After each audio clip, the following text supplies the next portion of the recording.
Hello everyone, मैं हूं CA Chetna, host of this course. चलिए ITR 1 फाइलिंग को स्टार्ट करते हैं इस सेशन में। ITR 1 फाइलिंग मैं इस सेशन में आपको बड़ी डिटेल में बताने वाली हूं। अगर आपको कोई ऐसा कंटेंट है जो समझ में ना आए तो इसकी जो रेफरल वीडियो है आप वहां जाके उस पर्टिकुलर सेक्शन को या उस पर्टिकुलर कंटेंट को आप स्टडी कर सकते हैं, देख सकते हैं, जिससे आपको क्लैरिटी आ जाएगी उस कॉन्सेप्ट से रिलेटेड। सो चलिए ITR 1 की फाइलिंग को स्टार्ट कर लेते हैं। ITR 1 में अभी आपको ऑनलाइन फाइल अपना लॉगिन में जाके कैसे फाइल करना है वो मैं आपको बताऊंगी। इसके दो प्रोसेस होते हैं, online and offline. Both are same, दोनों की जो यूटिलिटी है वो बिल्कुल सेम है। बस डिफरेंस इतना होता है कि जो ऑफलाइन यूटिलिटी है वो आपको इनकम टैक्स की जो वेबसाइट है वहाँ से डाउनलोड करके फिर उसके ऊपर आपको वर्क करना होता है, और जो ऑनलाइन आपका मेथड है उसमें क्या है, आपको अपना लॉगिन करना है, वहाँ जाके आपको डायरेक्ट अपनी इनकम टैक्स की रिटर्न को फाइल करना है। दोनों में जो रिटर्न फाइलिंग फॉर्म है वो बिल्कुल सेम है, आप कोई भी मेथड यूज़ कर सकते हैं। डाउनलोड आप कहाँ से करेंगे यूटिलिटी को वो मैं इस कोर्स के एंड में आपको बता दूंगी। अभी हमारा जो फोकस है वो है ऑनलाइन फाइलिंग के ऊपर।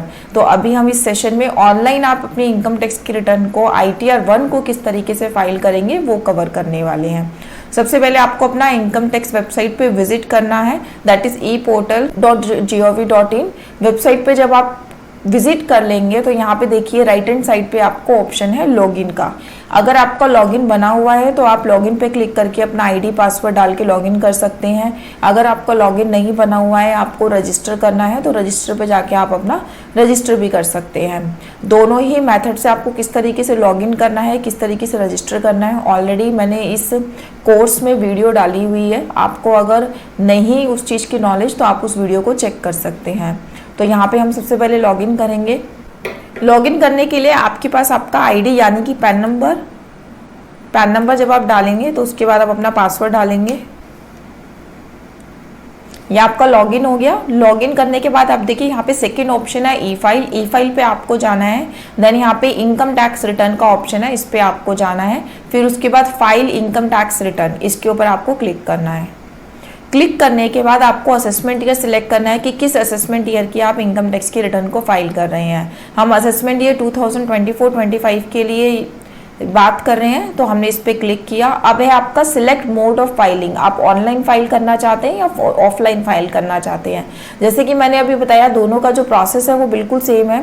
ऑफलाइन अगर आप सिलेक्ट करते हैं तो जो गवर्नमेंट की यूटिलिटी आपने डाउनलोड करके अपनी रिटर्न को ड्राफ्ट किया है, फिर उसके बाद उस रिटर्न को आप ऑफलाइन पे क्लिक करके यहाँ से अपलोड कर देते हैं। Right now we are talking about online filing, तो हमने इसलिए ऑनलाइन पे क्लिक करा।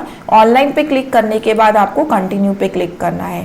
कंटिन्यू पे क्लिक करने के बाद ये देखिए, अगर आपकी रिटर्न ऑलरेडी कोई जो है आपकी कोई रिटर्न फाइलिंग आपकी चल रही थी और वो आपने किसी वजह से बीच में स्टॉप कर दी, आपके पास कोई इन्फॉर्मेशन नहीं थी या कोई डाटा ऐसा है जो आपको बाद में मिलेगा, तो आपने मान लीजिए कोई रिटर्न अपनी बीच में ही स्किप की हुई है, तो यहाँ पे आपको ऑप्शन मिल जाएगा रिज्यूम फाइलिंग का। कहने का मतलब ये है कि इनकम टैक्स यूटिलिटी पे अगर आप काम करते हैं तो कोई भी डाटा आपका लॉस्ट नहीं होता है। मान लीजिए कोई टेक्निकल रीजन की वजह से आपका सिस्टम ऑफ हो जाए या कुछ कोई भी आपकी इंफॉर्मेशन नहीं है, तो आप वहाँ पे उतनी रिटर्न को सेव कर सकते हैं। जब आप सेव कर देंगे तो यहाँ पे सेव ड्राफ्ट में आपकी रिटर्न शो होती है। आप उसको रिज्यूम फाइल पे क्लिक करेंगे अगर, तो उसी रिटर्न पे आप उसको दोबारा काम कर सकते हैं। राइट नाउ मैं आपको फ्रेश रिटर्न बता रही हूँ, तो इसलिए हम यहाँ पे स्टार्ट न्यू फाइलिंग पे क्लिक करेंगे। स्टार्ट न्यू फाइलिंग पे जब आपने क्लिक किया तो ये आपसे पूछ रहा है कि आप जो है किसकी इनकम टैक्स की रिटर्न को फाइल करने जा रहे हैं, दैट इज इंडिविजुअल, HUF या अदर्स। आपको इंडिविजुअल पे क्लिक करना है और आगे कंटिन्यू पे कर देना है। जब आप कंटिन्यू करेंगे तो आपसे ये पूछ रहा है कि आप कौन सी इनकम टैक्स रिटर्न को फाइल करना जा रहे हैं। ऑनलाइन मोड में अभी तक 4 रिटर्न्स आपकी अवेलेबल है फाइलिंग के लिए। Today we are talking about ITR 1, तो आपको ITR 1 पे क्लिक करना है। जैसे ही आप ITR 1 पे क्लिक करेंगे, प्रोसीड विद ITR 1 पे आपको क्लिक करना है। ITR 1 पे क्लिक करने के बाद ये देखिए यहाँ पर इन्होंने आपको मेंशन कर दिया कि आप ITR 1 अगर सिलेक्ट कर रहे हैं तो आप अगर इन क्राइटेरिया को फॉलो करते हैं तभी आप इस रिटर्न को फाइल कर सकते हैं, अदरवाइज आपको फॉर्म अपना चेंज करना पड़ेगा। I already talk you about this कि आप किस किस सिचुएशन में ITR 1 को फाइल कर सकते हैं, कौन एलिजिबल है ITR 1 के लिए, इसके लिए मैंने आपको सेपरेट एक सेशन दिया था। अगर आपको अभी भी कंफ्यूजन है तो आप वो सेशन देख सकते हैं। यहाँ पे मैं आपको एक हिंट दे देती हूँ, दोबारा से एक समराइज वे में बता देती हूँ कि N individual who is resident in, इसका मतलब नॉन रेजिडेंट ITR 1 फाइल नहीं कर सकते। अगर आप एक रेजिडेंट है, आपकी इनकम 50 लाख रुपीस तक है और आपकी जो इनकम है सैलरी से है, 1 house property, other sources and agriculture income up to ₹5,000, तभी आप ITR 1 को फाइल कर सकते हैं। अदरवाइज आप ITR 1 को फाइल नहीं कर पाएंगे। अपार्ट फ्रॉम दिस, इसमें देखिए एक बहुत इंपॉर्टेंट लाइन और एडिड है, not for an individual who is either director in a company or has invested in unlisted equity shares or in case where TDS has been deducted under section 194N or if income tax is deferred on ESOP। ये कह रहे हैं कि अगर आप एक company में director हैं तो भी आप ITR 1 फाइल नहीं कर सकते, और अगर आपने कंपनी के ESOP अवेल करे हैं इस फाइनेंशियल ईयर में और उस ESOP की जो टैक्सेबिलिटी है आप डेफर करना चाहते हैं, आप अभी उसको पे नहीं करना चाहते। अगर आप स्टार्टअप से आपको ESOP मिल रहा है तो उसमें आपके पास जो है ऑप्शन होता है कि आप अभी अपनी टैक्स को पे मत करिए। देयर इज सम क्राइटेरिया कि आप वहाँ जाके आफ्टर 5 ईयर्स या विद इन 5 ईयर्स आप उस ESOP के टैक्स को पे कर सकते हैं। तो अगर आप उस डेफर लायबिलिटी का ऑप्शन करना चाहते हैं और तो भी आप ITR 1 को फाइल नहीं कर पाएंगे। एनी हाउ ITR 1 आपको सिलेक्ट करना है और प्रोसीड विद ITR 1 पे क्लिक कर देना है। जब आप ITR 1 पे क्लिक करेंगे तो ये देखिए इन्होंने 3 कैटेगरीज में आपको दिया है कि फर्स्ट स्टेप क्या है, सेकंड स्टेप क्या है, थर्ड स्टेप क्या है। ऑल्दो ये स्टेप 7-8 स्टेप्स होते हैं हमारे रिटर्न फाइलिंग के, बट अभी इन्होंने 3 यहाँ पे मेंशन करे हैं। सो लेट्स सी कि आगे क्या क्या आपको स्टेप्स फेस करने पड़ेंगे। इसके अलावा इन्होंने यहाँ पर आपकी सुविधा के लिए ये मेंशन कर दिया है कि क्या क्या डॉक्यूमेंट्स आपके पास होने चाहिए जब आप रिटर्न फाइलिंग करने जा रहे हैं। इसके ऊपर मैंने भी आपको एक अलग से सेशन दिया है कि क्या क्या डॉक्यूमेंट्स आपके पास होने चाहिए और वो डॉक्यूमेंट्स आप कहाँ से फेच करेंगे सो दैट आपको रिटर्न फाइलिंग में प्रॉब्लम ना हो। एक बार फिर से देख लेते हैं। आपके पास फॉर्म 16 होना चाहिए जो आपके एम्प्लॉयर ने आपको दिया है। आपके पास फॉर्म 16A होना चाहिए। फॉर्म 16A का मतलब है जो आपके इंटरेस्ट सर्टिफिकेट्स के आपको मिलते हैं ना, TDS सर्टिफिकेट, उनको हम बोलते हैं फॉर्म 16A, जो आपके एम्प्लॉयर से मिलता है, जो आपका सैलरी का सर्टिफिकेट होता है TDS का, that is form 16। Apart from this आपके पास आपका 26 ईयर्स होना चाहिए, AIS-TIS होना चाहिए। 26 ईयर्स और AIS-TIS आप कैसे फैच करेंगे ये भी मैंने ऑलरेडी बता दिया था। आपके पास आपकी बैंक स्टेटमेंट्स होनी चाहिए फाइनेंशियल ईयर 2023-24 की। हाउसिंग लोन इंटरेस्ट सर्टिफिकेट, अगर आपका कोई होम लोन चल रहा है तो उसका इंटरेस्ट सर्टिफिकेट आपके पास होना चाहिए। अगर आपने कोई डोनेशन दी है तो उसकी जो रिसिप्ट्स होती हैं वो आपके पास होनी चाहिए रिटर्न फाइलिंग के टाइम पर।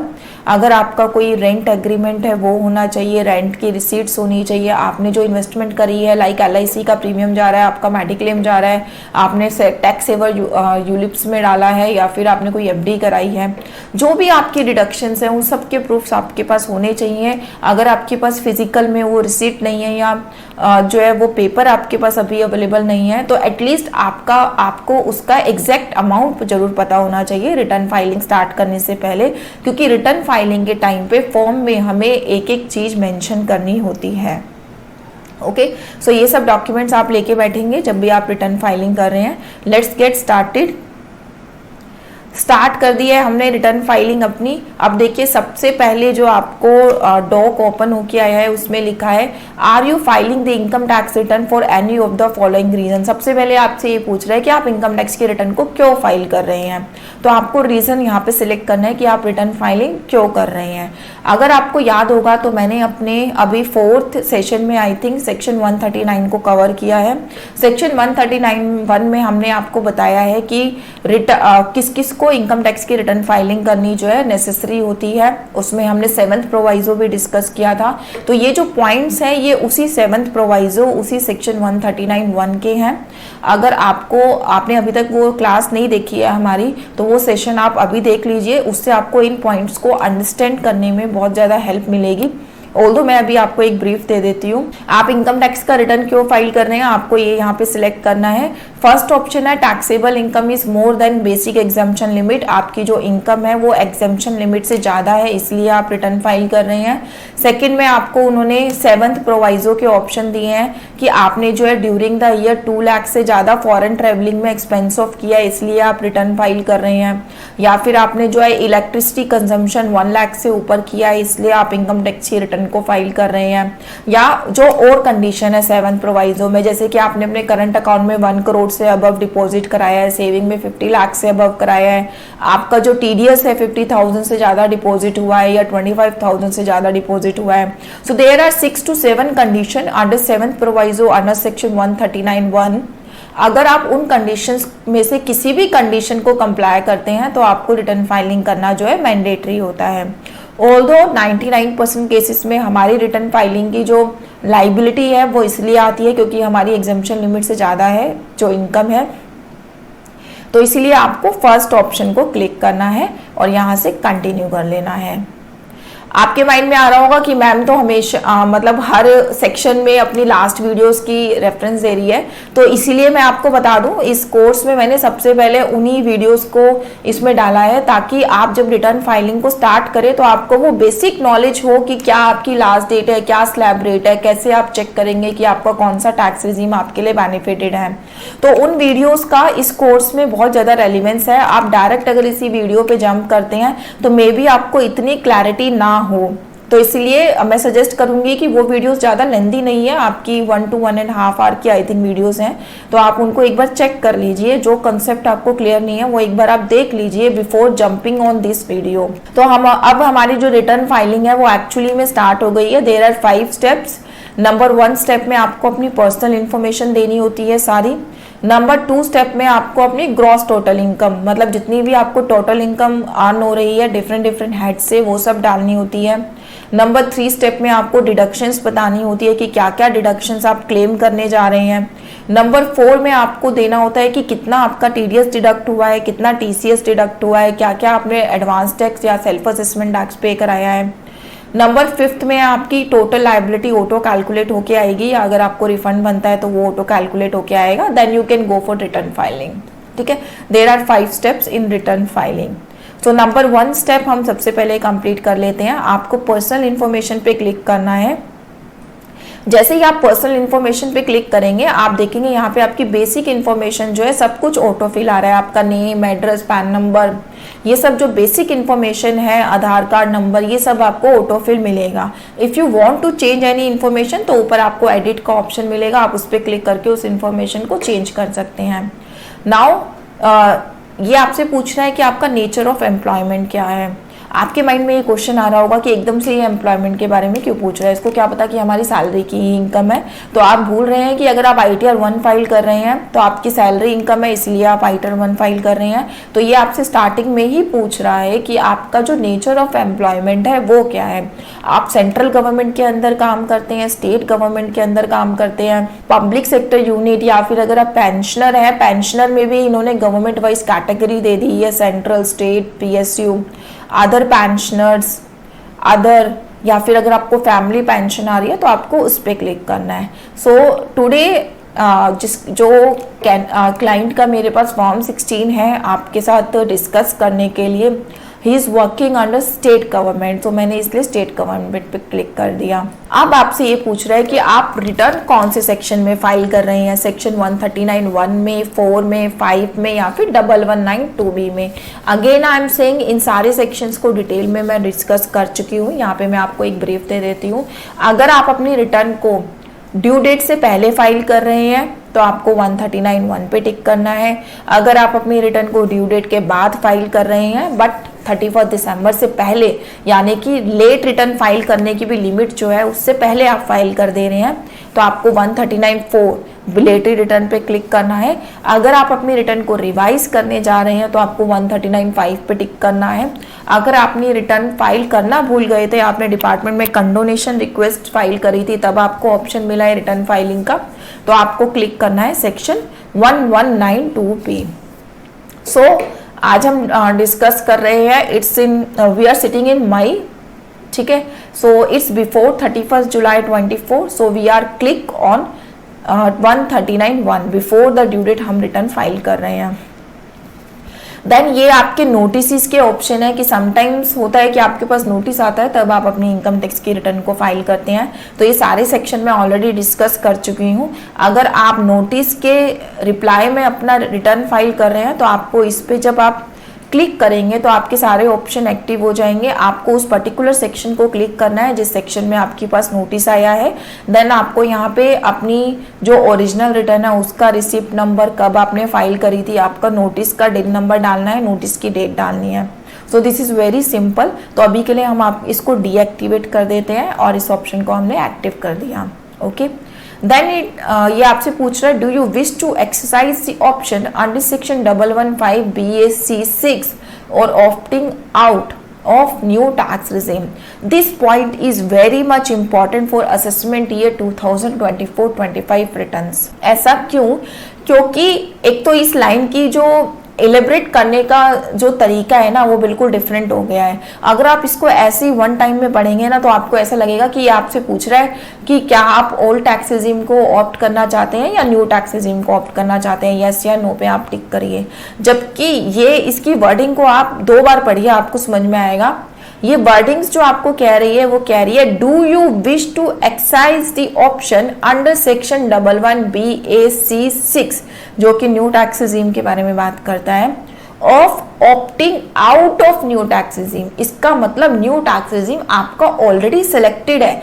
क्या आप चाहते हैं कि न्यू टैक्स रिजीम से आप बाहर निकल जाएं, आप आउट हो जाएं न्यू टैक्स रिजीम से? तो असेसमेंट ईयर 2024-25 से ये एक मेजर चेंज आया है कि आपकी जो जितनी भी इनकम टैक्स के रिटर्न के फॉर्म्स हैं या फिर आप जितने भी रिटर्न्स को फाइल करने जा रहे हैं उसमें जो न्यू टैक्स रिजीम है आपकी डिफॉल्ट टैक्स रिजीम सेलेक्ट होके आने वाली है।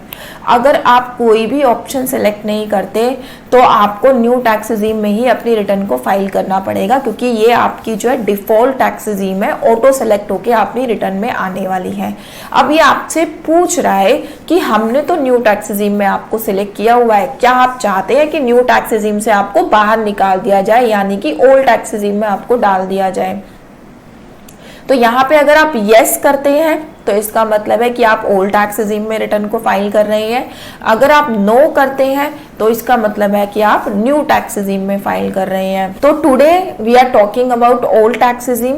दोनों टैक्स रिजीम को करने का तरीका बिल्कुल सेम है। मैं ओल्ड टैक्स रिजीम के बारे में इसीलिए बात कर रही हूँ क्योंकि अगर मैं यहाँ पे ऑप्शन नो कर दूंगी, न्यू टैक्स रिजीम में चली जाऊंगी, तो जो आपके डिडक्शंस के ऑप्शन है या फिर जो डिडक्शंस की टैब है ना वो बिल्कुल क्लोज होके नजर आएगी, उसमें आपको डिडक्शंस डालने का ऑप्शन नहीं मिलेगा। तो शायद मैं इस कोर्स में जिन लोगों को डिडक्शन अवेल करनी है उनको मैं इतना क्लियर ना कर पाऊँ, तो इसलिए मैं यहाँ पे ओल्ड टैक्स रिजीम को ऑप्ट कर रही हूँ ताकि हम डिडक्शंस भी कवर करें। अगर आपको लगता है आपके लिए न्यू टैक्स रिजीम ज़्यादा बेनिफिटेड है तो आप नो पे टिक करके आगे कंटिन्यू कर दीजिए। रिटर्न फाइलिंग जैसा कि मैं अभी आपको बता रही हूँ बिल्कुल सेम है, बस आपको डिडक्शंस डालने का ऑप्शन नहीं दिया जाएगा क्योंकि न्यू टैक्स रिजीम में आप डिडक्शंस अवेल कर ही नहीं सकते। ओके तो अभी हम ओल्ड टैक्स रिजीम की बात कर रहे हैं। अब देखिए डिपार्टमेंट ने आपको यहाँ पे एक ऑप्शन और दिया है जो अभी तक रिटर्न्स में नहीं आता था। To estimate your total tax and decide which tax regime is benefited you may use income tax calculator. Department ने आपको यहाँ पे टैक्स कैलकुलेटर भी डाल के दे दिया कि अगर आप कंफ्यूज हैं कि आपके लिए कौन सी टैक्स रिजीम बेनिफिटेड है तो आप यहाँ पे क्लिक करिए, इनकम टैक्स कैलकुलेटर खुल के आ जाएगा। वहाँ पे आप अपनी इनकम डालिए और कैलकुलेट कर लीजिए कि कौन सा टैक्स रिजीम आपके लिए बेनिफिटेड है।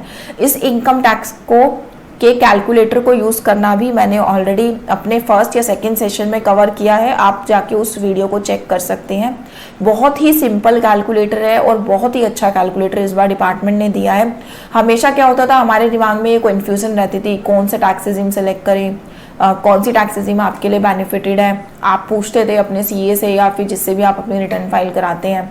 तो अब डिपार्टमेंट ने ये कैलकुलेटर इतना इजी टू यूज़ दिया है, जस्ट 1 मिनट की कैलकुलेशन है, आप खुद से देख सकते हैं कि आप कौन सी टैक्स रिजीम में अपनी रिटर्न को फाइल करें। तो ये चेक करने के बाद आप अपनी रिजीम सेलेक्ट कर लीजिए, ठीक है। नेक्स्ट ये आपसे पूछ रहा है are you filing return of income under 7th proviso of section 139(1), जो हमने स्टार्टिंग के पेज पे सिलेक्ट किया था कि आप अपने रिटर्न क्यों फाइल कर रहे हैं। ये कह रहे हैं कि अगर आप अभी भी उसमें कोई चेंज करना चाहते हैं या फिर उसमें आपने 7th प्रोविजो को सेलेक्ट नहीं किया था, आपने फर्स्ट ऑप्शन को सिलेक्ट किया था which is not covered in 7th proviso, इसलिए यहाँ पे नो लिखा हुआ आ रहा है। ठीक है, नेक्स्ट में आपसे बैंक डिटेल पूछी जा रही है। जितने भी बैंक आपके ऑलरेडी वेबसाइट पे डले हुए हैं वो सारे बैंक यहाँ पे आपको नजर आएंगे। अगर आप किसी बैंक अकाउंट आपने अकाउंट क्लोज करा दिया है तो आप यहाँ जाके उस इंफॉर्मेशन को डिलीट कर सकते हैं। अगर आपको न्यू बैंक ऐड करना है तो बैंक भी ऐड कर सकते हैं। अगर आप इसको बैंक डिटेल में चेंज करना चाहते हैं तो यहाँ से आप एडिट भी कर सकते हैं। एक और इम्पॉर्टेंट चीज, अगर आपको जो है लगता है कि आपका रिफंड बनेगा तो आपका इसमें से एक बैंक जो है रिफंड के लिए वैलिडेट होना बहुत ज़रूरी है। वो जब आप अपनी प्रोफाइल में जाएंगे, इनकम टैक्स के लॉगिन में स्टार्टिंग में प्रोफाइल का ऑप्शन होता है तो वहाँ पे आपको बैंक को वैलिडेट करना पड़ता है। तो ये जो पर्सनल इन्फॉर्मेशन का आपका फर्स्ट पेज है ये हम पूरा अभी फिल आउट कर चुके हैं। नाउ कंफर्म, देखिए जब आपने कंफर्म पे क्लिक किया तो ये कंफर्म पे ये पूरा आपका फिल हो गया है। अब आप नेक्स्ट उस पे जा सकते हैं। नेक्स्ट है आपका gross total income. Gross total income पे आप क्लिक करेंगे। ग्रॉस टोटल इनकम के टैब में आपको जितनी भी आपकी इनकम है वो सब आपको फिल करनी है 1 बाय 1। तो इस जो सेक्शन है इसको हम बड़ी डिटेल में देखने वाले हैं, क्योंकि मैंने इनकम्स के ऊपर अभी तक अपने सेशन में वीडियो कवर नहीं करी है, क्योंकि मैं चाहती थी कि जैसे जैसे हम रिटर्न फाइल करें वैसे वैसे मैं आपको हर एक सेक्शन के बारे में, हर एक इनकम के बारे में डिक्टेट करूं। क्योंकि जब आप इनकम यहाँ पे फिल करेंगे तो आप अपने फॉर्म 16, 26 AS, AIS, TAS के हेल्प से आप अपनी सारी इन्फॉर्मेशन यहाँ पे फिल करने वाले हैं। तो इसलिए हम एक एक इन्फॉर्मेशन को जो है कवर करते चलेंगे। ये जो पोर्शन है इसको आप अभी के लिए स्किप भी कर सकते हैं, बट एक बार मैं आपको बता देती हूँ कि यहाँ पे ये क्या बता रहा है। Are you eligible to claim exemption in respect of expenditure incurred on cost of travel, tour or transfer, maintenance of uniform? ये यहाँ पे अलाउंसेस की बात कर रहा है बेसिकली, कि क्या आपको अपने एम्प्लॉयर से जो है टूर और ट्रेवल का अलाउंस मिला है या मेंटेनेंस का अलाउंस मिला है या यूनिफॉर्म से रिलेटेड अलाउंसेस मिलते हैं। तो आपको जो है इस पे यस करना है अगर मिलता है तो, अदरवाइज नो करना है। Are you eligible to claim exemption in respect of special compensation allowance, children education allowance and hostel allowance? तो ये भी अगर आपको मिल रहा है तो आप यस कर दीजिए, अदरवाइज नो कर दीजिए। ये इन्फॉर्मेशन आपको कहाँ से मिल जाएगी, ये आपके फॉर्म 16 में दिया होगा अलाउंसेस के अंदर। Are you eligible to claim exemption in respect of HRA? ये एक इंपॉर्टेंट सेक्शन है, क्योंकि यूजुअली लोगों को HRA मिलता है, उसकी वो एग्जाम्पशन भी क्लेम करते हैं। तो अगर आपको भी HRA मिल रहा है तो आपको यस करना है, अदरवाइज नो करना है। ये स्टार्टिंग में ही टैब जो है यस और नो में इसलिए पूछ रहे हैं क्योंकि जो टैब आप सिलेक्ट करेंगे अंदर रिटर्न फाइलिंग पे जब आप मूव ऑन करेंगे तो उसी टैब को ये एक्टिव दिखाएगा, बाकी टैब्स आपकी इनएक्टिव हो जाएंगी। तो उससे क्या होता है, रिटर्न फाइलिंग थोड़ी इजी हो जाती है। हमें फॉर्म ना बहुत लेंथी सा नजर नहीं आता, सिर्फ वही डिडक्शंस या वही टैब्स आपको नजर आएंगी जो आपको फिल करनी है। नेक्स्ट ये आपसे पूछ रहा है कि अगर आपको LTA मिलता है तो भी आप यस या नो क्लिक करिए। Are you eligible to claim any other exemption from salary income? तो आप यस कर सकते हैं, अदरवाइज नो कर सकते हैं। तो ये बेसिक यस एंड नो है, इस पे आपको टिक करना है, देन कंफर्म। अभी देखिए कंफर्म करने के बाद ये आपका पूरा फॉर्म खुल के आ गया कि आपको अपनी जो है कौन कौन सी इनकम यहाँ पे फिल करनी है। आपको इनकम फ्रॉम सैलरी डालना है, इनकम फ्रॉम हाउस प्रॉपर्टी डालना है, इनकम फ्रॉम अदर सोर्स डालना है एंड देन एग्जाम्प्ट इनकम डालना है। जब आप ये 4 हेड्स की इनकम यहाँ पे डाल देंगे, कंफर्म करेंगे, तो आपकी टोटल इनकम वाला जो टैब है, जितनी भी आपकी सोर्सेज से इनकम है वो हम कंप्लीट कर लेंगे। तो अब आपको इस टैब को फिल करने के लिए अपना फॉर्म 16 ओपन कर लेना है। ये देखिए ये मैंने अपना फॉर्म 16 खोल लिया है, जिसका मैं फॉर्म रिटर्न फाइल करने जा रही हूँ। उस क्लाइंट का ये फॉर्म 16 है। फॉर्म 16 आपका 2 पार्ट्स में होता है, part A and part B। Form 16 के बारे में भी मैं ऑलरेडी अपने सेशन में कवर कर चुकी हूँ, तो अगर आप डिटेल में चेक करना चाहते हैं तो आप प्लीज वो वीडियो चेक कर लीजिएगा। तो फॉर्म 16 का पार्ट भी आपके लिए इंपॉर्टेंट होता है रिटर्न फाइलिंग के लिए। पार्ट A की आपको रिलीवेंस नहीं होती है जब आप रिटर्न फाइलिंग करने जा रहे हैं। तो ये आपका फॉर्म 16 का पार्ट A, इसमें आपकी सैलरी मेंशन होती है कि 17(1) में कितनी सैलरी है, डिडक्शंस इसमें मेंशन होती है, क्या क्या आपको अलाउंसेस मिल रहे हैं वो सब आपको मेंशन होंगे इसके अंदर डिफरेंट सेक्शन में।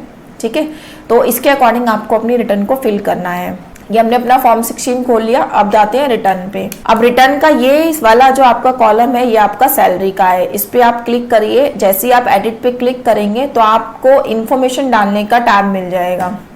सबसे पहले ये आपसे क्या पूछ रहा है, सैलरी एज पर सेक्शन 17(1). अगर आप ये रिटर्न फाइलिंग का ये देखेंगे ना सेक्शन वाइज कैसे इन्होंने पूछा हुआ है, और आप अपने फॉर्म 16 को देखेंगे तो बिल्कुल सेम होते हैं।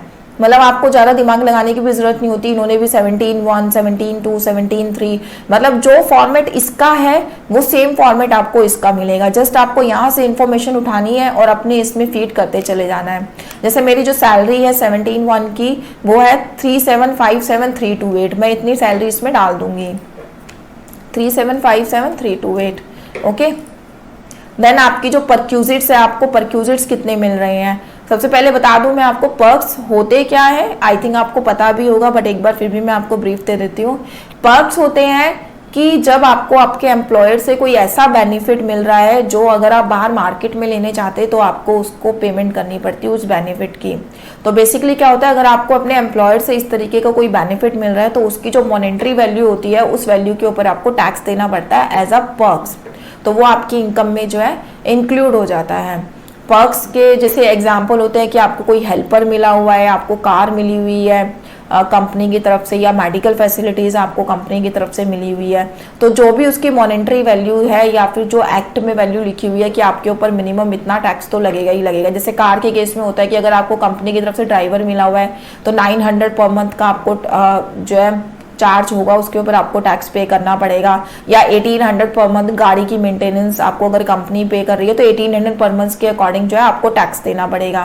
तो ये डिफरेंट स्लैब रेट्स होती हैं पर्क्स की, बट आपको इतना दिमाग नहीं लगाना है। आपके ऊपर आपके पास फॉर्म 16 है आपका अपना, फॉर्म 16 में देख लीजिए 17(2) में क्या फिगर उन्होंने मेंशन करके आपको दी है। ये आपका 17 फॉर्म नंबर 16। तो 17(2) में मेरे पास किसी भी तरीके का कोई भी पर्क नहीं है, 0 है, तो मेरे को भी यहाँ पे 0 मेंशन कर देना है। ओके, देन है profit in lieu of salary as per section 17(2). ये आपका क्या है, ये भी 0 है, यहाँ पर हम 0 मेंशन कर देंगे। अभी आपसे पूछ रहा है कि income from retirement benefit account maintain in notified country under section 89A। ठीक है, ये जो सेक्शन है ना ये नया आया था, आज से 2 या 3 साल पहले ये सेक्शन नया इंसर्ट किया था इनकम टैक्स डिपार्टमेंट ने। इस सेक्शन के अंदर क्या बात कही गई कि अगर आप इंडिया से बाहर किसी और कंट्री से रिटायर होके आ रहे हैं और आपका उस कंट्री में रिटायरमेंट बेनिफिट अकाउंट है, तो होता क्या है कि दूसरी कंट्रीज में जो टैक्सेशन का ईयर जो चलता है वो कैलेंडर ईयर चलता है, जनवरी टू दिसंबर, बट हमारे यहाँ चलता है फाइनेंशियल ईयर। तो उस केस में क्या होता था कि जो इनकम आपको वहां से मिल रही है तो वो इंडिया में भी टैक्स होनी है क्योंकि आप अब इंडिया में रह रहे हैं, और उस कंट्री में भी टैक्स होनी है।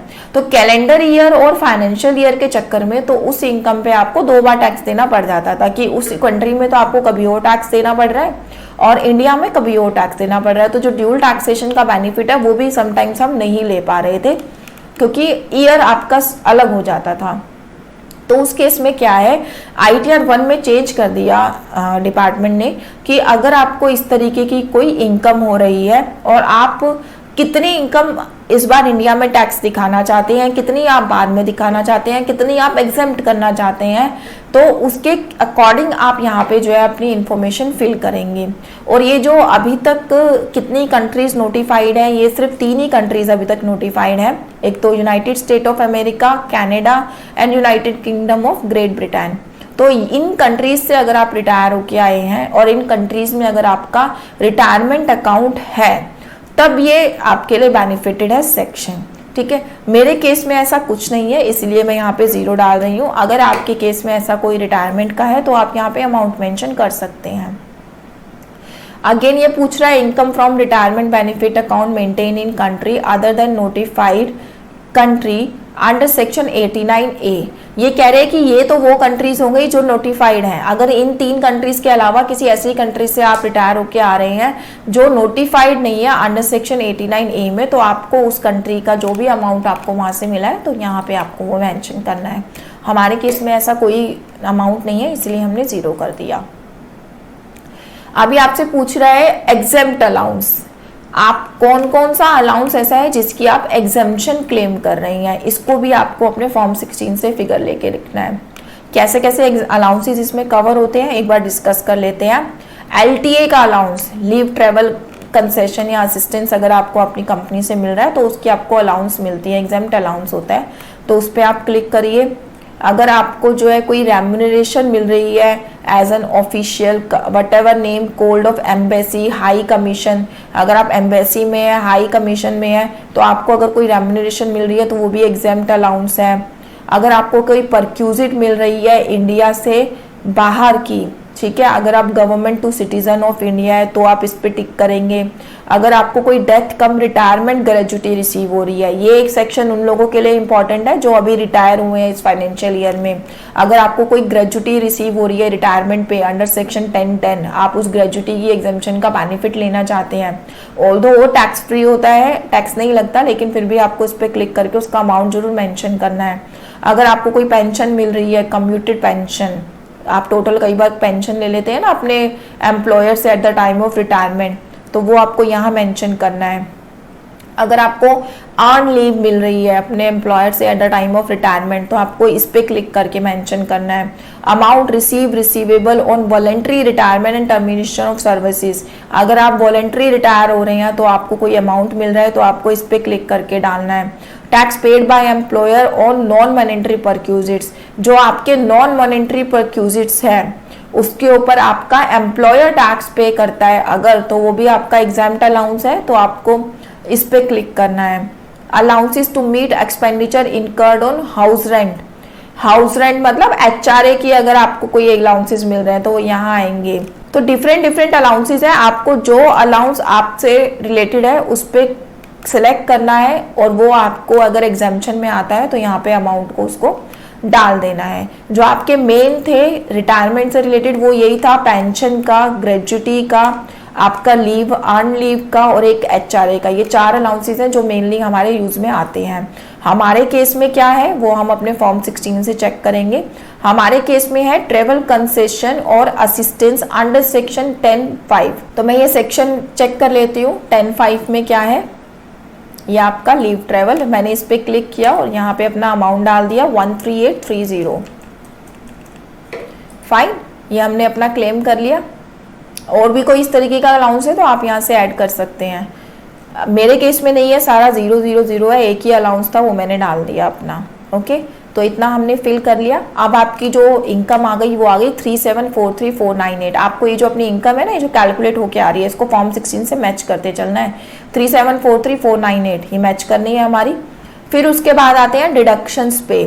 सैलरी में से जो आपको स्टैंडर्ड डिडक्शन मिलती है 50,000 रुपीज़ की, उसको क्लेम करना मत भूलना। ऑल्दो गवर्नमेंट यूटिलिटी में ये ऑलरेडी डली होती है, बट यहाँ पे एक कंफ्यूजन सबको रहती है, वो मैं आपको क्लियर कर देती हूँ। समटाइम्स एम्प्लॉई के दिमाग में ये आता है, टैक्स पेयर के दिमाग में ये आता है कि आपको तो 4 जगह से सैलरी मिल रही है, तो आपको ये जो एग्जेम्पशन है वो भी 4 जगह से, यानी कि 50,000 की 4 टाइम्स आपको मिलनी चाहिए। तो ऐसा नहीं है, आपको ये एग्जेम्पशन एक ही बार मिलती है, चाहे आपको 4 जगह से सैलरी रिसीव हो रही हो चाहे 1 जगह से हो रही हो। आपकी जो स्टैंडर्ड डिडक्शन है फिक्स्ड है 50,000 रुपीज़ की फॉर मल्टीपल फॉर्म 16 और सिंगल फॉर्म 16। आपने यहाँ पे 50,000 रुपीज़ अपना डाल दिया है, ठीक है। फिर उसके बाद अगर आपको कोई एंटरटेनमेंट अलाउंस मिल रहा है तो यहाँ डाल दीजिए। प्रोफेशनल टैक्स अगर आप कोई पे कर रहे हैं तो यहाँ डाल दीजिए। ये सब आपके डिडक्शंस में कवर होते हैं। आप अपना फॉर्म 16 चेक करिए, आपको भी 50,000 मिला है। ये दोनों आपके पैरामीटर्स 0 है, तो हम भी 0 कर देते हैं। डन। अब आपकी सैलरी आ रही है 3693498। मेरी सैलरी आ रही है 3693498। यहाँ तक मेरी जो इनकम है वो बिल्कुल मैच्ड है। Then save. अब ये देखिए, आप अपना ना सैलरी पूरा आप फिल कर चुके हैं। सैलरी जो सोर्स ऑफ इनकम सैलरी है वो आपका बिल्कुल कंप्लीटेड है। नेक्स्ट सेक्शन आपसे पूछ रहा है इनकम फ्रॉम हाउस प्रॉपर्टी। अगर आपकी एक हाउस प्रॉपर्टी से इनकम है तो सेक्शन ITR 1 में आपकी सिर्फ वही कवर होती है, सिर्फ सिंगल हाउस प्रॉपर्टी की इनकम आपकी कवर होती है। ITR 1 वाले जो होते हैं ना, उनकी जो ज़्यादातर इसमें इनकम आती है वो आती है कि आपने होम लोन लिया हुआ है, आपको उसकी डिडक्शन क्लेम करनी है, इसीलिए आप इस सेक्शन को फिल करते हैं। अदरवाइज रेंट जिनको रिसीव हो रहा है एज ए टैक्स पेयर तो बहुत ही कम होते हैं जो ITR 1 के लिए एलिजिबल होते हैं। तो इसको इसी बेस पे हम स्टडी कर लेते हैं। अगर आपको इस में कोई फिगर डालनी है, आपको कोई इनकम हो रही है, कोई आपको इनकम हो रही है रेंट की, या फिर आपको कोई होम लोन का इंटरेस्ट क्लेम करना है, तो सीधा सीधा आपको यहाँ पे जाना है एडिट पे। ये देखिए जब आप एडिट पे गए तो आपसे ऑप्शन 3 ऑप्शन आपको दिए गए कि आपकी जो प्रॉपर्टी है वो सेल्फ ऑक्यूपाइड है, लेट आउट है या डीम्ड लेट आउट है। सेल्फ ऑक्यूपाइड का मतलब है कि आपकी एक ही प्रॉपर्टी है, उस पर आप रह रहे हैं और उस पर अगर आप होम लोन को क्लेम करना चाहते हैं तो आप इस पे क्लिक करेंगे। अगर आपकी प्रॉपर्टी लेट आउट है, आपने आगे रेंट पे दिया हुआ है अपनी प्रॉपर्टी को, वहां से आपको आ रही है रेंटल इनकम, तो आपको ऑप्शन नंबर 2 पे क्लिक करना है।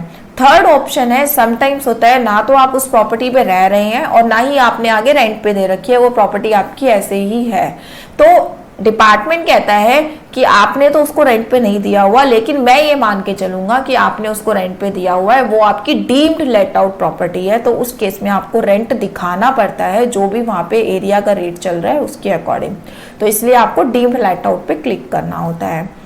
अब मेरे केस में मेरे क्लाइंट को जो है होम लोन का इंटरेस्ट क्लेम करना है, तो इसीलिए मैं सेल्फ ऑक्यूपाइड पे क्लिक करूंगी। हमने क्लिक करा सेल्फ ऑक्यूपाइड पे।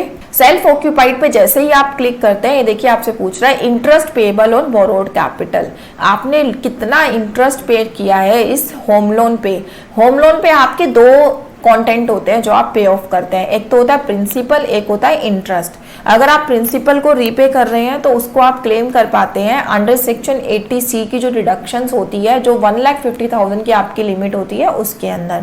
लेकिन जो इंटरेस्ट का कंपोनेंट होता है वो आप और कहीं क्लेम नहीं कर सकते, उसके लिए आपको हाउस प्रॉपर्टी के सेक्शन में यही आके सेक्शन 24 में डील होता है ये, तो आपको यहीं पे आके उसको जो है दिखाना होता है। अब इसके लिए आपको करना क्या है, अगर आपका भी होम लोन चल रहा है तो एक होम लोन का सर्टिफिकेट आप अपने पास रख लीजिए, उसमें जो इंटरेस्ट का पोर्शन आपने फाइनेंशियल ईयर 2023-24 यानी कि 1 अप्रैल 2023 से लेकर 31 मार्च 2024 तक पे ऑफ किया है, उतना इंटरेस्ट का अमाउंट आप लेके यहाँ पे डाल दीजिए। आपका ये जो इंटरेस्ट का अमाउंट है ये आपके फॉर्म 16 में भी आपको मिल सकता है, अगर आपने एम्प्लॉयर को अपनी वो डिटेल दी थी तो। अगर आप अपने एम्प्लॉयर को ही देना भूल गए हैं तो उस केस में आपको फॉर्म अपना जो सर्टिफिकेट है वहां से आपको देखकर ये इन्फॉर्मेशन यहाँ पे डालनी होगी। एक चीज और क्लियर कर देती हूँ, मेरी कोशिश है कि मैं ज्यादा से ज्यादा चीजें आपको क्लियर करके चलूं, सो दैट आपको रिटर्न फाइलिंग में किसी भी तरीके की कोई प्रॉब्लम ना आए। अगर आप अपने क्लाइंट की रिटर्न कर रहे हैं, आपके पास सर्टिफिकेट आता है होम लोन का, तो आप प्लीज ऊपर चेक कर लीजिए कि वो जो सर्टिफिकेट है, जो लोन है, वो उसी के नाम पे है या नहीं है। समटाइम्स होता है कि आपका जो लोन है वो जॉइंट लोन होता है, आप मतलब उसके स्पाउस के साथ वो लोन के साथ लोन की क्लबिंग है, तो उस केस में जो आप लोन का क्लेम करेंगे ना वो 50-50% करेंगे। 50% इंटरेस्ट आप उनकी रिटर्न में क्लेम करेंगे और 50% जो सेकंड पार्टी की रिटर्न हो रही है उसमें हम क्लेम करेंगे।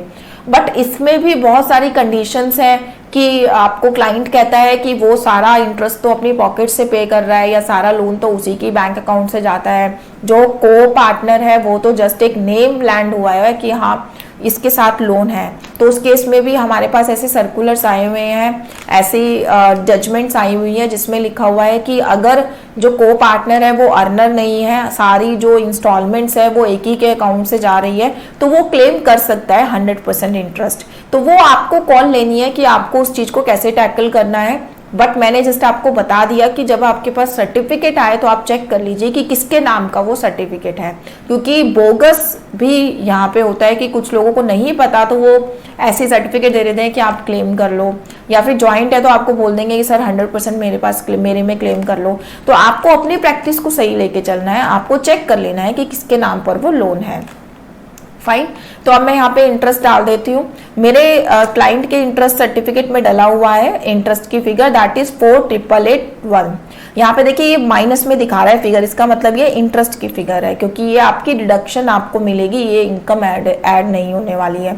तो ये मेरा होम लोन का इंटरेस्ट है 4,881, इसको मैं यहाँ डाल देती हूँ। ये हमने फिल कर लिया ऐड। अब आपने होम लोन का जो सेक्शन है वो भी फिल कर लिया है, हाउस प्रॉपर्टी का सेक्शन भी आपका बिल्कुल कंप्लीट हो गया है। नेक्स्ट है आपका income from other source.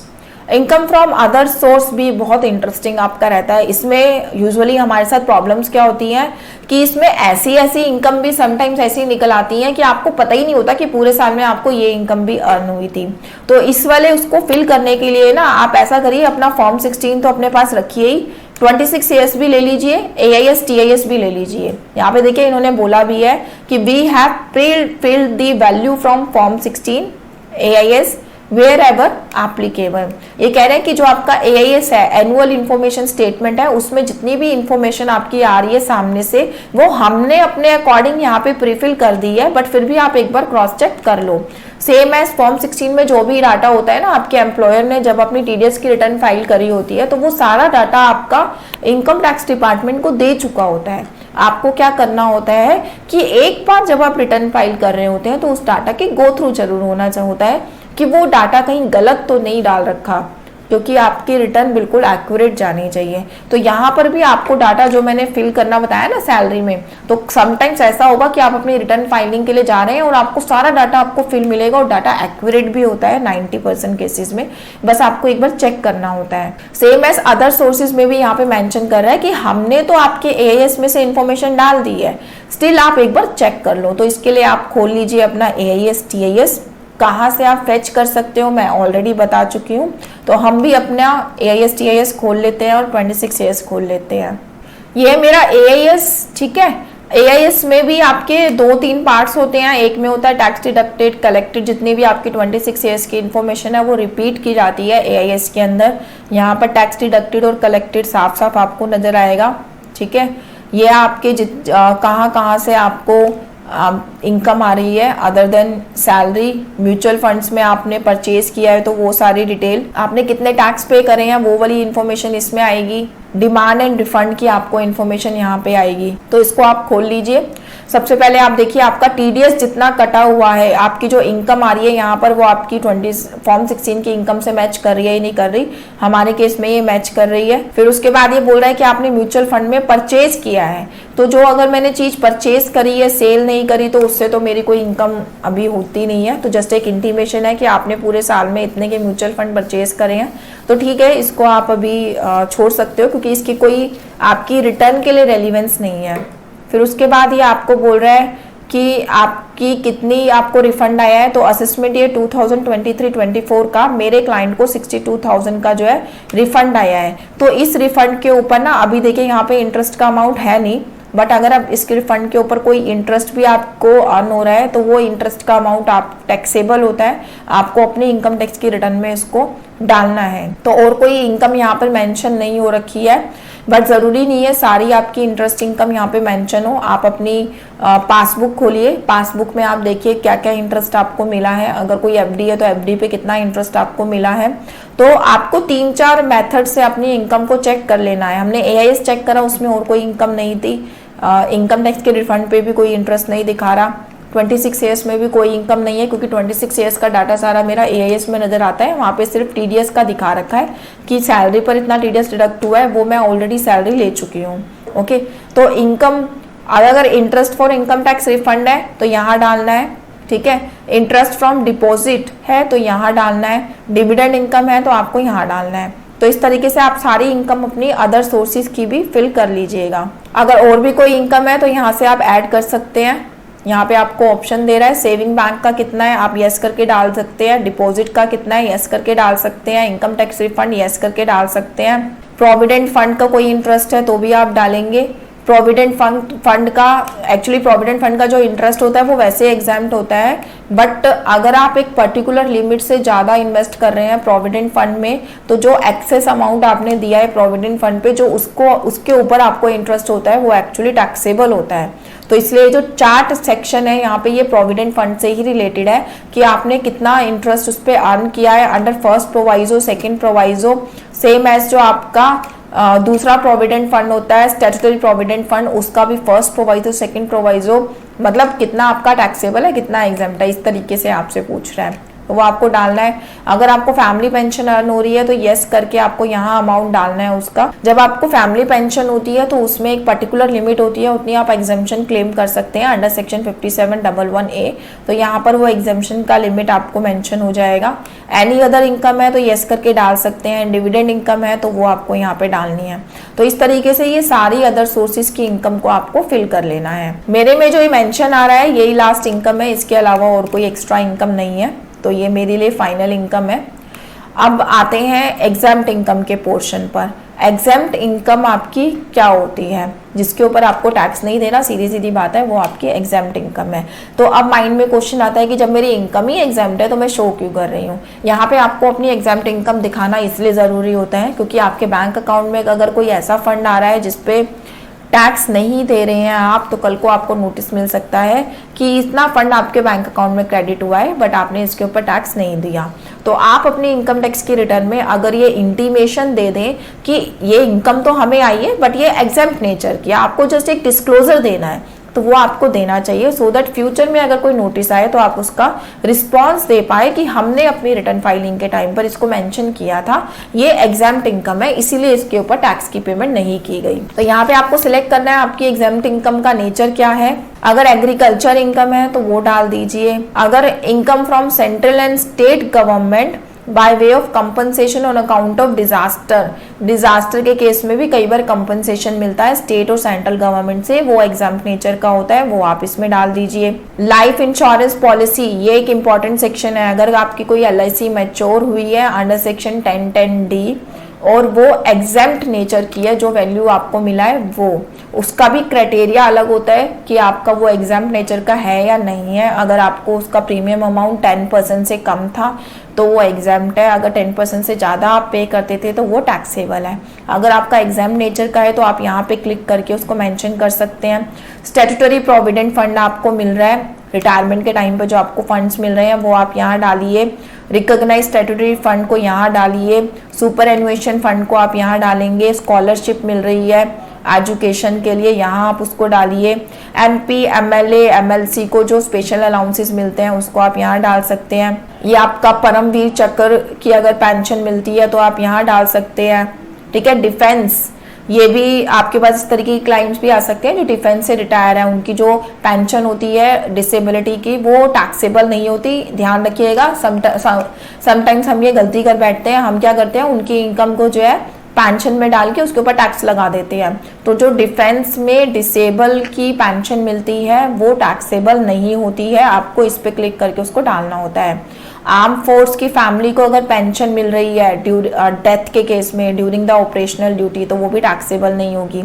Any income as referred to in section 1026 ये आप डाल दीजिए, ठीक है। आपको अपना नेचर ऑफ एग्जम्पशन की जो भी इनकम है उसको देखना है और यहाँ पे जो भी आपको ऑप्शन लगता है आपसे रिलेटेड है उस पर क्लिक करके उस अमाउंट को मेंशन जरूर करना है, ठीक है। मेरे केस में ऐसा कोई भी अमाउंट अभी नहीं है तो इसलिए अभी मैं इसको कैंसिल कर देती हूँ। तो अभी देखिए हमारे सारे सोर्स ऑफ इनकम हमने फिल कर दिए हैं। ITR 1 में सिर्फ इतनी ही इनकम आप अपनी दिखा सकते हैं। सब डालने के बाद आपको यहाँ से कंफर्म कर देना है। जब आपने कंफर्म किया तो जो सेकंड ऑप्शन है आपका टिक होके आ गया कि आपने ये पूरा इन्फॉर्मेशन फिल कर दिया है। अब हमारा नेक्स्ट स्टेप है डिडक्शंस, ये आपका बहुत इंपॉर्टेंट स्टेप है। डिडक्शंस पे मैं ऑलरेडी डिटेल्ड में एक 30 to 40 मिनट्स का एक सेशन ले चुकी हूँ। उसमें मैंने सारी डिडक्शन, जितनी भी डिडक्शंस आपको ITR 1 में दिखेंगी वो सारी मैंने डिस्कस करी है डिटेल्ड वे में। तो किसी डिडक्शन में अगर आपको डाउट होता है तो आप प्लीज़ वो सेशन अपना ज़रूर ले लीजिए, क्योंकि डिडक्शंस को अगर आपको समझना है तो ये आपको इन्फॉर्मेशन होनी बहुत ज़रूरी है जो मैंने उस वीडियो में दी है। तो अभी मैं आपको इसमें बता देती हूँ कि रिटर्न में आप डिडक्शन कैसे क्लेम करेंगे। सबसे पहले ये आपसे पूछता है डिडक्शंस के केस में कि इन्होंने पूरी लिस्ट दे दी आपको, ये सारी डिडक्शंस हैं जी, आप ये बता दो आपको कौन सी डिडक्शन क्लेम करनी है। पूरी लिस्ट आपको इस रिटर्न फॉर्म में मिलने वाली है, एक एक आपको पढ़नी है और जो आपसे रिलेटेड है उस पे यस और जो आप नहीं क्लेम करने वाले हैं उस पे नो करते चली जाइए। Are you eligible to claim deduction for donation paid, अगर आपने डोनेशन दी है तो यस करिए, नहीं दी तो नो कर दीजिए। अगर आप यस करते हैं तो उससे क्या है, जो ये डिडक्शन का कॉलम है ना, आपको अभी नहीं नजर आ रहा कि आप इन्फॉर्मेशन डालें, जब आप आगे बढ़ेंगे तो वहाँ स्लाइड में डिडक्शंस वो वाला जो कॉलम है वो एक्टिव होके नजर आएगा, आपको वहाँ पे इन्फॉर्मेशन डालनी होगी। हमारे केस में डोनेशंस की डिडक्शन नहीं है तो मैंने नो कर दिया। डिडक्शन डालने के लिए भी आपको अपना फॉर्म 16 चेक करना है, तो मैं भी अपना फॉर्म 16 दोबारा खोल लेती हूँ। ये मेरा फॉर्म 16, ठीक है। मेरे को किस किस तरीके की डिडक्शन मिली हुई है, 80C की मिली है 1.5 लाख रुपए की डिडक्शन, 80CCD 1B की मिली है 50,000 की डिडक्शन, ठीक है। 80D मेडिकल इंश्योरेंस की मिली है मेरे को 14160 और 80G डोनेशन है मेरा, सॉरी मैं भूल गई थी 2400 का, तो मुझे उस पर यस करना होगा। ठीक है। तो ये डिडक्शन मैंने यहाँ से देख ली कि कौन कौन सी डिडक्शन मेरे को मेरे फॉर्म 16 से मिली है। इसके अलावा जरूरी नहीं है कि आप सारी डिडक्शंस अपने एम्प्लॉयर को कन्वे कर देते हो। कुछ डिडक्शंस ऐसी होती हैं आप अपने एम्प्लॉयर को देना भूल गए लेकिन आप क्लेम करना चाहते हो तो आप कर सकते हैं अपनी रिटर्न फाइलिंग के टाइम पे। यह है मेरा फॉर्म, तो मैंने यहाँ पे यस कर दिया क्योंकि मेरी डिडक्शन है डोनेशन की। ठीक है, 80GGC की मेरी कोई डोनेशन, जो पॉलिटिकल पार्टी की डोनेशंस होती है ना, वो कवर होती है इसके अंदर, तो वो मेरी नहीं है तो मैंने नो कर दिया। 80U, अगर आप एक डिसेबल पर्सन है तो आपको 1,25,000 की अलग से डिडक्शन मिलती है, वो मेरे केस में नहीं है तो मैंने नो कर दिया। 80DDD, अगर आप किसी डिसेबल पर्सन का खर्चा आप पे कर रहे हैं तो उस केस में भी आपको डिडक्शन मिलती है अंडर सेक्शन 80DD। अगर आप इस तरीके की क्लेम करना चाहते हैं तो यस कर दीजिए, अदरवाइज नो कर दीजिए। Deduction for donation paid to scientific research, scientific research के लिए अगर आप डोनेशन दे रहे हैं तो यस करिए, मेरे केस में नो है। Deduction under section 80GG, 80GG की डिडक्शन उन लोगों के लिए होती है जो HRA क्लेम नहीं कर रहे हैं, HRA उनको मिलता नहीं है लेकिन वो रेंट पे रह रहे हैं। अगर आप रेंट पे रह रहे हैं और HRA नहीं मिल रहा है आपको एम्प्लॉयर से, तो ये सेक्शन आपके लिए अलग से है कि यहाँ पर आप जो भी रेंट पे कर रहे हैं उसके अकॉर्डिंग यहाँ डिडक्शन क्लेम कर सकते हैं। इसमें भी 3 क्राइटेरिया होते हैं कैलकुलेशन के। मैक्सिमम आपको 60,000 तक की ही मिल पाती है, वो कैलकुलेट करने के बाद भी 5,000 पर मंथ के हिसाब से। तो आप यस कर दीजिए अगर आप क्लेम करना चाहते हैं, अदरवाइज नो कर दीजिए। 80C की डिडक्शन तो यस कर ही दीजिए क्योंकि चाहे 10 रुपीज़ की क्यों ना हो, 80C तो होता ही है सबका।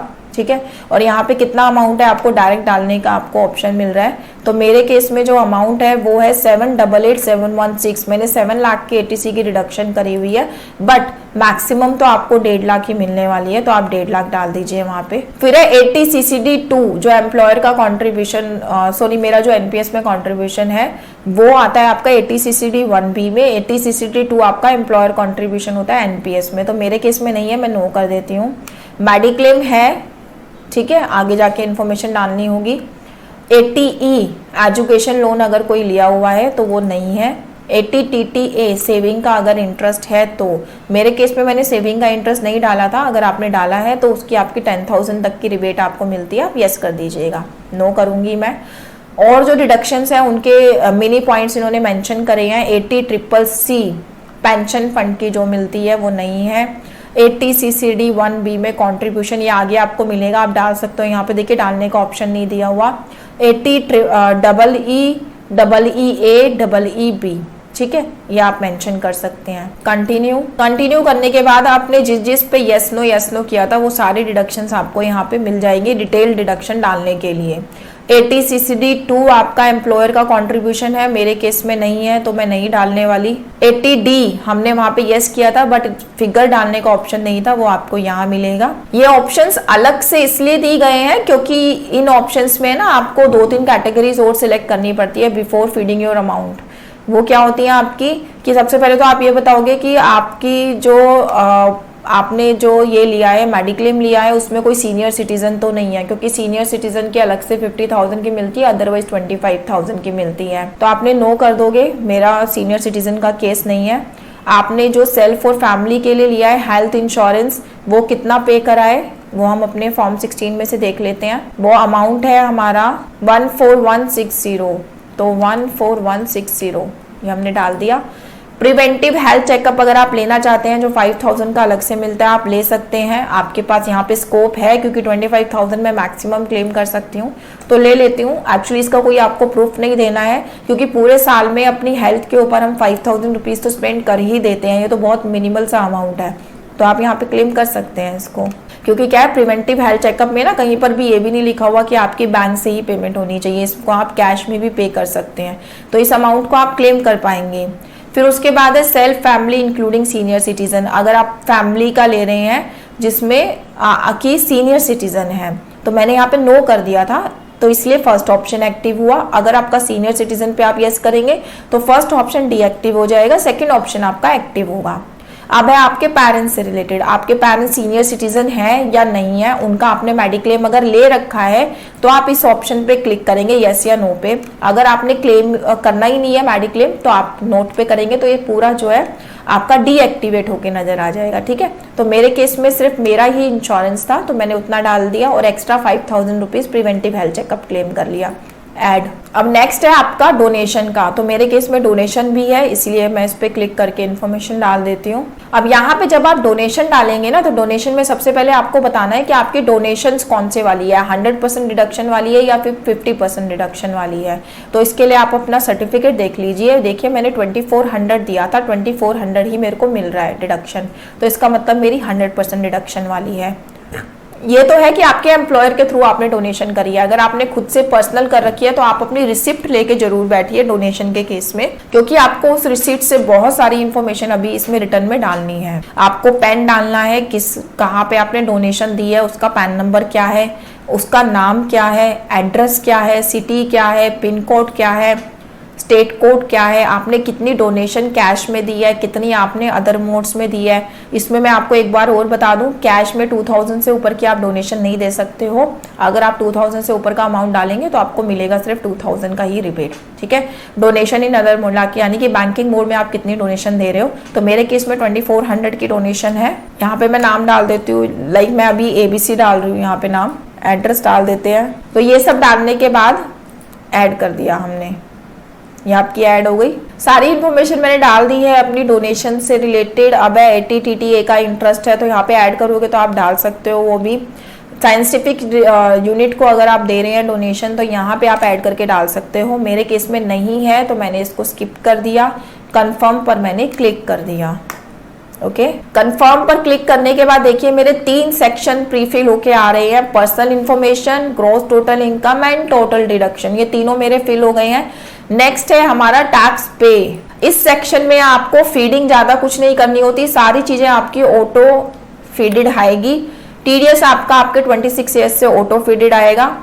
Tax deducted at source TDS from other source, ऊपर है सैलरी का, नीचे है अदर सोर्सेज का, तो ये आपका ऑटो पिक होगा। आपको जस्ट चेक करना है अपने 26 ईयर्स में से। फिर उसके बाद आपने टैक्स डिडक्टेड एट सोर्स है अगेन, तो ये भी आपका ऑटो फिल आएगा। टीसीएस आपका ऑटो फिल आएगा। आपको इसमें जो देखने वाली बात है, बस आपको एक बार चेक करना है कि आपका टीडीएस सही आ रहा है नहीं आ रहा। फिर उसके बाद सेल्फ असेसमेंट टैक्स अगर आपने कोई पे करा है, एडवांस टैक्स पे करा है, एडवांस टैक्स पे करा है तो आपका ऑटो फिल आ जाएगा। सेल्फ असेसमेंट टैक्स तो एक्चुअली हम जब भी पे करते हैं जब हम रिटर्न फाइल करके ये देखते हैं कि हमारी कितनी टैक्स की लायबिलिटी और बन रही है। तो आप अभी जो भी पेमेंट करेंगे, अगर आपका टैक्स बनेगा तो उस पेमेंट के चालान को आपको रिटर्न में फिल करना होता है। ऐसा मत सोचेगा कि आपने पेमेंट कर दी तो डिपार्टमेंट को पता लग गया भाई इन्होंने पेमेंट कर दिया तो आपकी रिटर्न सक्सेसफुल हो गई। पेमेंट करने के बाद उस रिटर्न के चालान को पेमेंट के चालान को आपको यहाँ पे ऐड करना होता है सेल्फ असेसमेंट टैक्स के अंदर। बाकी सारी इन्फॉर्मेशन आपकी ऑटो फीड आने वाली है, जस्ट आपको एक बार चेक कर लेना है। मेरे केस में ये अभी तक ऑटो फीड नहीं आ रही है क्योंकि अभी फॉर्म 26 ईयर्स आप लोगों का अपडेट नहीं हुआ होगा। टीडीएस की जो लास्ट डेट है वो 30 मई है, तब तक आपकी रिटर्नें फिल होंगी आपके एम्प्लॉयर की तरफ से। फिर उसके बाद 7 जून या 10 जून तक आपके टीडीएस जो है 26 ईयर्स में अपडेट होके आने वाली हैं। तो इसलिए मेरी इन्फॉर्मेशन यहाँ पे ऑटो फीडेड नहीं आ रही है। तो इसको अगर मुझे फिल करना हो, इस पे क्लिक करेंगे, ऐड करेंगे। यहाँ पे मुझे टैन नंबर डालना है, डिडक्टर का नेम डालना है, कितनी इनकम है, कितना टीडीएस है, वो सब इसमें मेरे को डालना है। उसके लिए 26 ईयर्स खोल लेती हूँ मैं अपना। ये हमारा 26 ईयर्स में देखिए मेरा जो टीडीएस कटा है वो 820641 कटा है 34 लाख की इनकम पे, 820641। टैन नंबर जरूर डालना है आपको। टैन नंबर अगर आप नहीं डालेंगे तो आपकी रिटर्न गलत हो जाएगी, आपको उसका रिबेट नहीं मिलेगा डिडक्शन का, ठीक है। और नेम ऑफ द डिडक्टी, ये देखिए अब हमारा 4th भी फिल हो चुका है, टैक्स से रिलेटेड इन्फॉर्मेशन, ठीक है। हमने सारी इन्फॉर्मेशन यहाँ पे डाल दी। कंफर्म करने के बाद आपकी 4 टैब्स फिल होके आ गई हैं। लास्ट टैब है आपका टोटल टैक्स लायबिलिटी। इसमें हमें कुछ नहीं करना, जो भी कैलकुलेशन होके आएगी आपकी अपने आप ही होके आएगी। ये गवर्नमेंट यूटिलिटी का बहुत अच्छा है कि हमें टैक्स कैलकुलेट करके डालना नहीं होता, ऑटो कैलकुलेट टैक्स जो होगा आपका टैक्स कैलकुलेट होके आएगा। आपकी ग्रॉस टोटल इनकम हो गई इतनी, डिडक्शंस हमने क्लेम करी है दिस मच। जो टोटल इनकम है जिसके ऊपर आपको टैक्स पे करना है दैट इज 34,97,000। टैक्स पेएबल कितना टैक्स बन रहा है हमारा 8,61,000।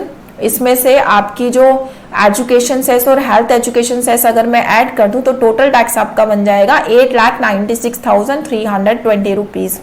रिबेट अंडर सेक्शन 87A हमें इसलिए नहीं मिला क्योंकि मेरी इनकम 5 लाख से ज्यादा है। अगर आपकी इनकम 5 लाख से कम है तो यहाँ पर आपको रिबेट मिल जाएगा।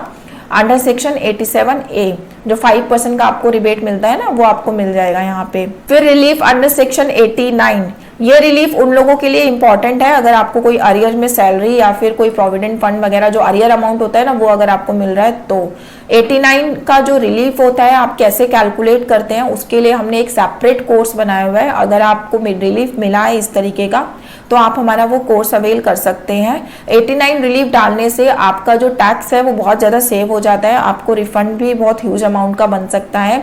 तो अगर आपको कोई अरियर मिल रहा है सैलरी का तो प्लीज़ आप उसका रिलीफ जरूर कैलकुलेट कर लीजिए। कैसे कैलकुलेट करना है इसका एक ऑलरेडी कोर्स अवेलेबल है, क्योंकि अपने आप में ये एक डिफरेंट टॉपिक है। ठीक है, जो भी आपका रिलीफ कैलकुलेट होके आता है आप यहाँ पे वो अमाउंट डाल सकते हैं, उतने अमाउंट से आपकी जो टैक्स लायबिलिटी है वो कम होके नजर आने लगती है। Then interest under section 234A, अगर आप अपनी रिटर्न लेट फाइल करते हैं तो 234A का इंटरेस्ट लगता है। अभी ये विंडो डीएक्टिव है क्योंकि हम रिटर्न टाइम पे फाइल कर रहे हैं। Interest under section 234B, advance tax अगर आप पे लेट कराते हैं या नहीं कराते तो उसके ऊपर जो इंटरेस्ट लगता है वो 234B में लगता है। मेरे केस में मैंने इंटरेस्ट टैक्स थोड़ा सा लेट पे कराया था तो इसलिए 758 का ऑटो कैलकुलेट होके आ रहा है। इंटरेस्ट अंडर सेक्शन 234C होता है कि अगर आपने एडवांस टैक्स तो पे कराया है, टाइम पे कराया है, बट जितना डिपॉजिट होना चाहिए था आपने उतना डिपॉजिट नहीं कराया, तो जो गैप होता है उसके ऊपर जो इंटरेस्ट आपको पे करना पड़ता है वो 234C में कवर होता है। तो मेरे केस में भी ये इंटरेस्ट ऑटो कैलकुलेट होके आ रहा है। ठीक है, इतना आपको पे करना पड़ेगा। फी अंडर सेक्शन 234F, ये भी मैं ऑलरेडी बता चुकी हूँ अपनी लास्ट वीडियोस में। 234F की जो पेनल्टी है वो लगती है अगर आप लेट फाइलिंग कर रहे हैं तो। दो अमाउंट है इसके, 1000 रुपीज एंड 5000 रुपीज। अगर आपकी इनकम 5 लाख से कम है तो 1000 रुपीज आपको पे करनी पड़ती है, अगर 5 लाख से ऊपर है तो 5000 on late filing of your return. अगर आप बिलेटेड रिटर्न को सिलेक्ट करते हैं तो ये पेनल्टी आपकी ऑटो कैलकुलेट यहाँ पे आएगी ही आएगी। हमारी रिटर्न ऑन टाइम है इसलिए ये यहाँ पे एक्टिव नहीं है मेथड। टोटल इंटरेस्ट और फी हो गया हमारा इतना, टोटल टैक्स बन गया हमारा 898,987 का।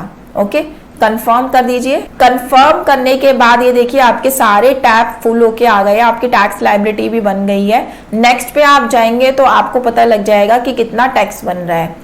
टैक्स आपकी जो ग्रॉस टोटल इनकम थी इतनी, डिडक्शन इतना, ये हम सारा डिस्कस कर चुके हैं। टोटल टैक्स बन गया 8,98,000, इसमें से आप जो टैक्स पे कर चुके हैं वो आपने करा है 8,58,000, इसका मतलब 40,000 रुपीज आपको टैक्स और पे करना है। As a self assessment tax आपको कितना पे करना है, 40,590 रुपीज। इस पे आप पे नाउ करेंगे। पे नाउ पे करते ही आपके पास जो है अपने आप जो पेमेंट की डिटेल है ना वो ऑटो फिल होके आ गई आपकी। असेसमेंट ईयर आ रहा है, सेल्फ असेसमेंट टैक्स आ रहा है, आप इस पे कंटिन्यू करिए। कंटिन्यू करने के बाद देखिए चलान पूरा फिल है। जरूरी नहीं है आप यहाँ पे सेस और इंटरेस्ट अलग से मेंशन करें, आप टोटल अमाउंट भी ऊपर डाल सकते हैं क्योंकि कंफ्यूजन होती है कई बार, तो टोटल अमाउंट भी डाल के आप पेमेंट कर सकते हैं, उसमें कोई प्रॉब्लम नहीं आती। कंटिन्यू पे आपने क्लिक किया, यहाँ से आप अपना बैंक सिलेक्ट करेंगे, कौन से बैंक से आपको पेमेंट करनी है, कैसे किस मोड से आपको पेमेंट करनी है। अब एक बहुत अच्छी चीज डिपार्टमेंट ने निकाल दी है कि आप QR कोड के थ्रू भी पेमेंट कर सकते हैं, क्रेडिट कार्ड के थ्रू भी आप पेमेंट कर सकते हैं। तो जो भी आपका मेथड है वो सिलेक्ट करिए और नॉर्मल नेट बैंकिंग की तरह जो है आप पेमेंट कर दीजिए। पेमेंट करने के बाद ना आपको ये रिटर्न फिर से ऐसा लगेगा कि रिटर्न आपकी कहाँ चली गई, तो उसके लिए आपको दोबारा इनकम टैक्स रिटर्न में जाना है, फाइल इनकम टैक्स रिटर्न में जाना है, अपना ईयर आपको सिलेक्ट करना है। ऑनलाइन में थे हम, ऑनलाइन सेलेक्ट करेंगे, कंटिन्यू। तो यहाँ पे देखिए ये आपकी आ रही है, जो हम रिटर्न पे काम कर रहे थे वही वाली रिटर्न है, इसको आप कर लीजिए रिज्यूम फाइलिंग। तो डाटा आपका किसी भी तरीके का लॉस नहीं होने वाला है, डाटा आपका यहाँ पे सेव होता रहता है साथ के साथ। प्रोसीड पे जब मैंने क्लिक किया तो जो मैं पेमेंट अभी करके आई थी वो पेमेंट मेरे को, जैसा कि मैंने आपको बताया, ऐड जरूर करनी है। पीछे जाइए रिटर्न समरी में, जो आपका टैक्स पेड का कॉलम है ना, यहाँ जाके सेल्फ असेसमेंट टैक्स में जाके आपको अपनी वो पेमेंट ऐड जरूर करनी है। तो मेरी पेमेंट कितनी थी, दैट इज 40590, मैं इसको ऐड कर लेती हूँ। हम टैक्स पेड में गए, show detail, add another's, BSR code डाल दीजिए। अभी मैं एक टेंटेटिव फिगर डाल रही हूँ, serial number, date of deposit 40590। ठीक है, यहाँ पे हमने ऐड कर लिया। Then confirm, proceed. ये मैं फास्ट इसलिए कर रही हूँ क्योंकि हम कर चुके हैं ये। अभी देखिए यहाँ पे 0 दिखा रहा है, आपकी जो अमाउंट की लायबिलिटी है अब 0 हो गई, क्योंकि जो टैक्स बनता था हमने पेमेंट करा के वहां पे चालान डाल दिया। अगर आपका रिफंड बन रहा होगा तो यहाँ पे रिफंड का अमाउंट भी आपको दिखाएगा।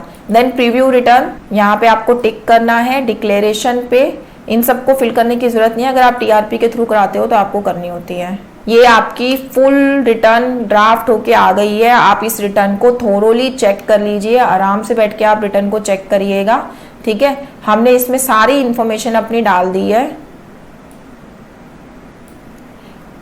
ठीक है।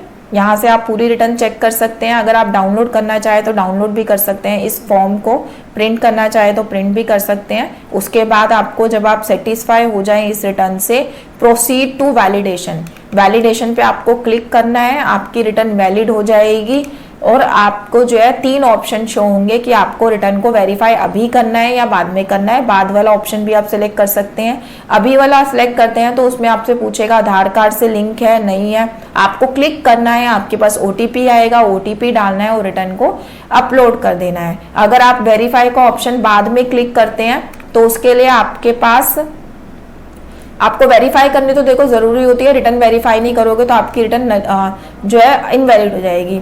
तो आपको ई फाइल में जाना है, ई फाइल में इनकम टैक्स रिटर्न में जाना है, ई वेरीफाई रिटर्न में जाना है। जब आप ई वेरीफाई रिटर्न में जाएंगे, ये ऑप्शन पे आपको जब जाना है जब आपने वेरीफाई नहीं की होगी तब। आपने मान लो रिटर्न अपलोड कर दी, उसमें ऑप्शन होता है कि आप बाद में वेरीफाई करना चाहते हैं।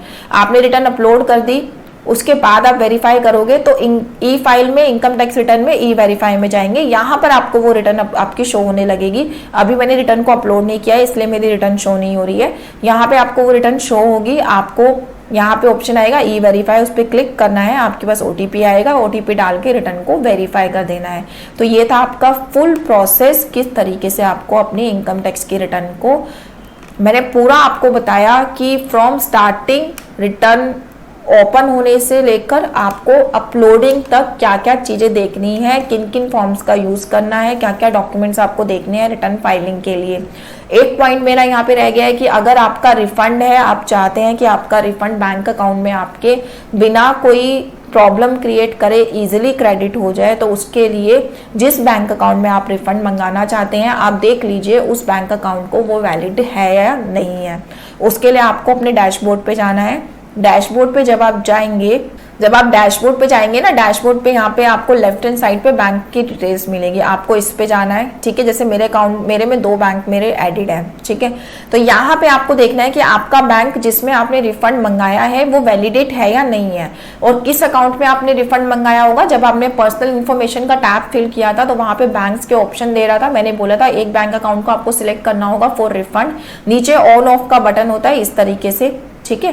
तो आपने जिसके ऊपर ऑन किया होगा वो बैंक आपका वैलिडेट होना बहुत जरूरी है। मेरे दोनों अकाउंट वैलिडेटेड है। अगर आपका अकाउंट वो वाला वैलिडेट नहीं है तो रिफंड आपका अटक सकता है, आने में प्रॉब्लम होगी। तो इसलिए उस अकाउंट को आप वैलिडेट कर लीजिए। वैलिडेट करने के लिए इन 3 डॉट्स पे आप क्लिक करेंगे, ठीक है।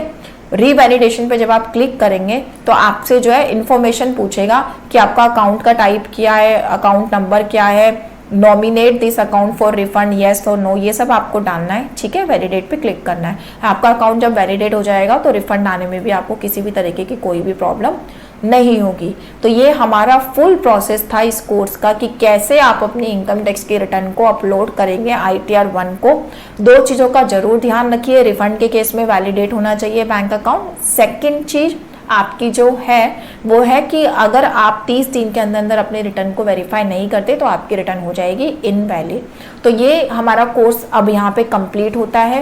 कोर्स के स्टार्टिंग में मैंने आपको 5 वीडियोस अपनी दी थी जो मिनी पार्ट्स की वीडियोस थी, जो रिटर्न फाइलिंग में आपको हेल्प करेंगी आगे जाके। अब इस वीडियो में हमने, इस सेशन में हमने पूरा डिस्कस कर लिया कि किस तरीके से आपको रिटर्न फाइलिंग जो है करनी है। आई होप आपको इस कोर्स में फुल अंडरस्टैंडिंग हुई होगी अपनी रिटर्न फाइलिंग से रिलेटेड। अगर आपको फिर भी लगता है कि कोई क्वेरी है, आपका कोई स्पेशल केस है, आप कोई क्वेरी पूछना चाहते हैं, तो कोर्स के वहाँ पे ना आपको ऑप्शन मिल जाएगा कि अगर आप ऑथर से कोई क्वेरी पूछना चाहते हैं तो, या फिर मेरा कॉन्टैक्ट नंबर वहाँ होगा, आप फ़ोन करके कोई भी किसी भी तरीके की क्वेरी अगर आपको आती है तो वो आप पूछ सकते हैं।